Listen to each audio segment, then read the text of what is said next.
Plato once told the myth of soulmates. Humans roam the earth with 2 sets of hands, 2 sets of feet, 2 sets of genitalia, and 1 head with 2 faces staring in opposite directions. Out of fear of their power, Zeus split everyone up, condemning them to spend the rest of their lives in search of their other half, their soulmate. Once found, they are complete. I don't believe in soulmates, but Plato had a point. We spend our entire lives in search of the one, hoping to one day, serendipitously, fall into their arms. But what we don't realise is the number of relationships we enter into before finding the one. The number of times our hearts are broken, and the number of times we stomp on people's hearts. Meet my friend Carter. After failing to be the world-renowned journalist he always wanted, Carter had no choice but to take up a job as an advice columnist. He is now the most trusted agony uncle in the country amongst teens. One fine sunny day he said to me, "Getting dumped is like going through the 5 stages of grief, and after dumping someone, you go through a different set of stages." You don't mean that. Yeah, I do. Hannah, I thought things were going good. I mean, sure we have our problems. It just isn't working. I can't do this anymore. I can't try any harder. So what, you're just going to walk away? Because things are getting complicated? It's beyond complicated. It's unfixable. You're being irrational. And you're being delusional. You know what? I don't want to argue.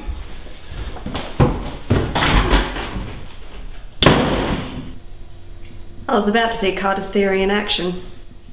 After days and days of pondering about what I should do, I was finally able to end it with Matthew, and all I felt was absolute relief. Matthew, on the other hand, was initially in complete denial of our breakup. Shit! Denial can come in many forms. It could be a routinely text message,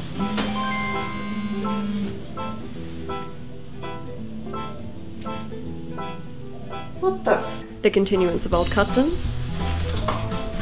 Movie night! or in the form of a Facebook poke. In actual fact, Matthew was rather boring.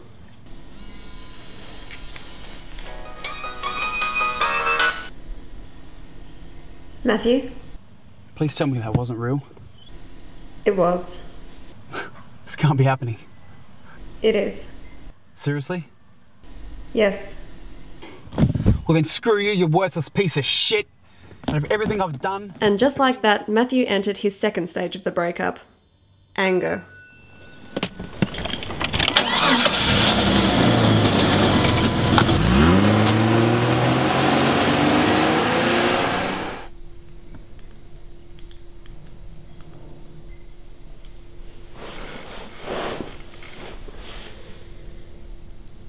Hello? I did it. I broke up with him.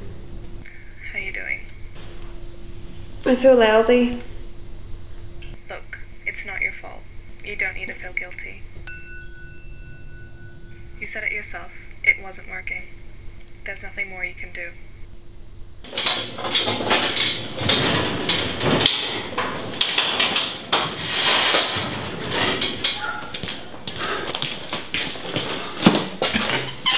Hannah and I just broke up. What? What happened?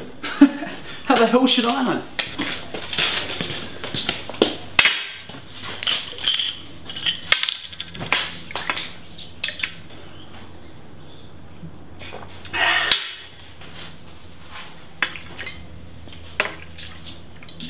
Want one?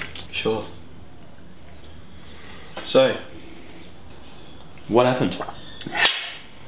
I don't know. It's completely random. I thought things were going alright, but clearly she didn't think so.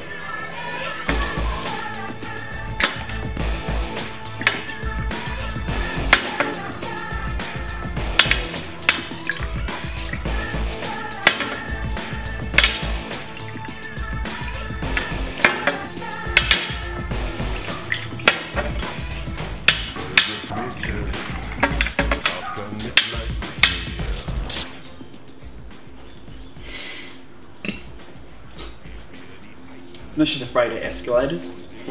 She'd always squeeze my hand when we went on one. Who's afraid of escalators? The bitches. She never laughed at my jokes. Not once. What an idiot. You know, her hair smelled like raspberries. I like raspberries. And she was the best cook. She made the most buttery pancakes. Just melt in your mouth. And she's a good singer. She'd always sing in the shower. There's something unpredictable, but in the end... Cut it out. This went on for a while. The thing about guilt, it lingers on for a while. No matter what you say to yourself, no matter how you nurse it, it sticks to you. And to make things worse, I missed him. But one day, it'll all go away.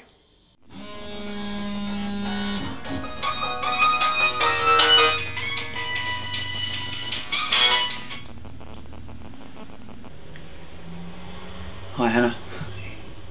Hi. I miss you. I miss you too. Then why are we doing this? Look, it wasn't working and you know it. It's over. Is there nothing I can do to change?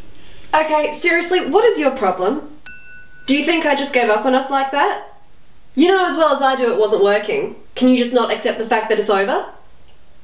No! I have been as nice to you as I possibly can about it, but you're being a huge pain in the ass. Move on.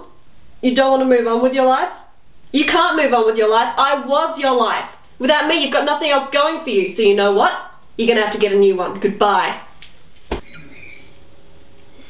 After failing at making things work and getting me back, Matthew is left with only one thing to do. Because every word has been a moment in time. You're like a poem that's caught in my head. I curse the day when I see that lonely smile. I, on the other hand, was left seriously bored. And horny. It left me wondering, did I make the right choice? It's at this stage most couples have that one last hurrah, but it always ends up being a bad decision. And I wasn't that desperate. Hi Claire, it's Hannah. We're going out tonight? Why? Because if not, I'll end up calling Matthew and doing the walk of shame tomorrow morning. Okay, maybe I was. Meanwhile, Matthew, while still in the brunt of his depression, was incessantly checking my Facebook page. Priom, Mashuk. Who the hell are you? Why are you liking her statuses?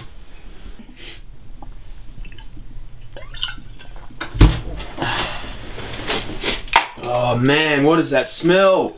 What smell? You're drunk. It's 10 AM in the morning and you're drunk. Man, have you even seen yourself in a mirror? No. You look like shit. You smell like shit. You are shit. Aaron, whatever. No, look, she doesn't love you anymore. She's moved on, and you know what? It's about time you do as well. Moved on? What do you mean moved on? Come on, it's been a month. What do you mean moved on? Oh, you are pathetic, buddy. I'm sick of you.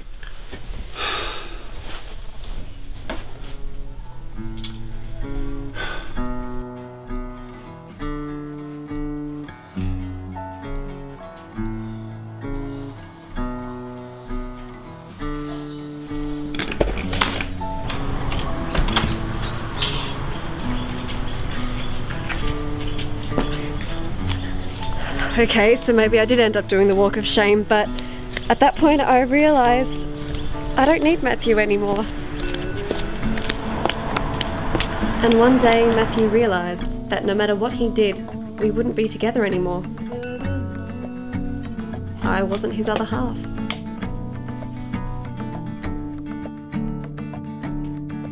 There's a cold fire, there's a crossfire, and there's something